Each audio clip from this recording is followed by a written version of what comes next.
Now on to my reaction paper to Professor Paris's talk.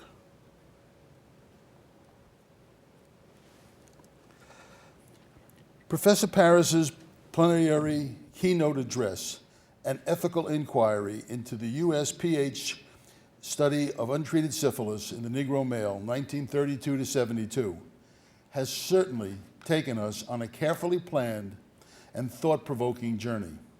And I, for one, am most pleased and grateful that I was invited to take that journey with Professor Paris.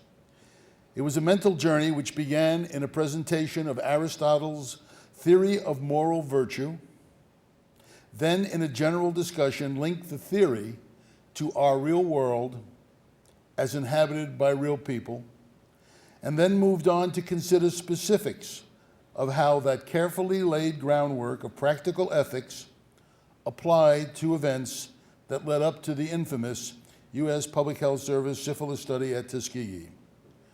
Professor Paris then explored within that ethical framework he had constructed the role and motivation and freedoms of Nurse River as a, if not the, key participant of that infamous 40-year study. Next, Professor Paris shared with us his personal insights into Professor Jim Jones's revelation of Nurse River's final words to him on the USPHS syphilis study during his final pre-1980 interview with her. "Oh, Dr. Jones, we should have told the men they had syphilis, and God knows we should have treated them," unquote, which Jones revealed for the first time in print in his essay of thanks and forgiveness in a recently published book, The Search for the Legacy of the USPH Syphilis Study at Tuskegee.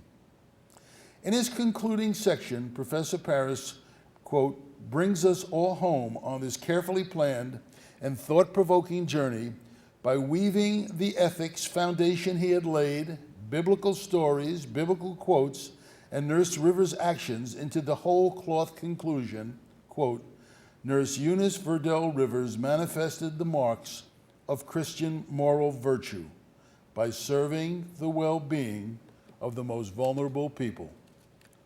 Over the years, Nurse Rivers has been evaluated by many genuinely interested people as to her ethical core, as well as her ethical behaviors.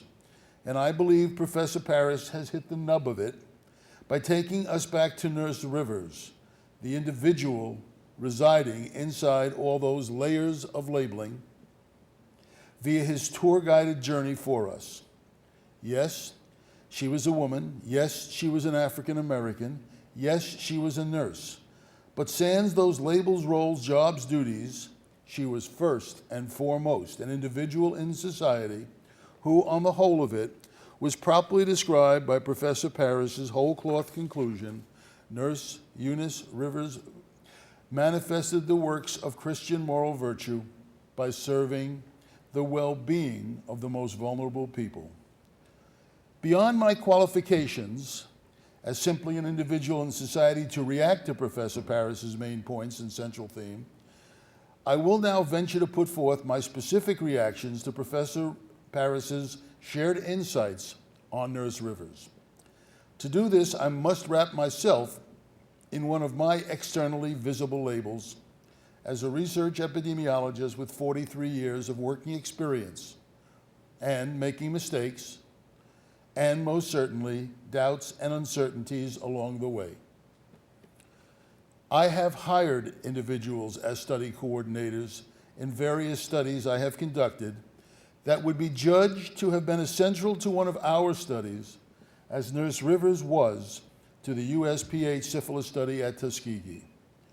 One in particular comes to mind, who was truly at the heart of our study on the oral diseases associated with the care and management of children born with pediatric AIDS. That is, vertically transmitted infection via birth by their HIV-infected mothers, usually via drug use.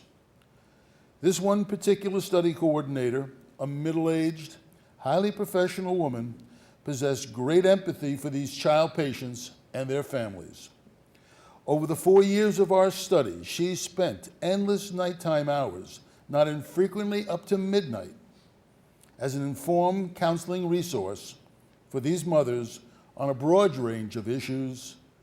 They were often overwhelming to these mothers. She attended the funeral of every child in our study who died, and most of them did die due to AIDS, although the quality and length of their lives were considerably lengthened by the medical and dental care they received within our study.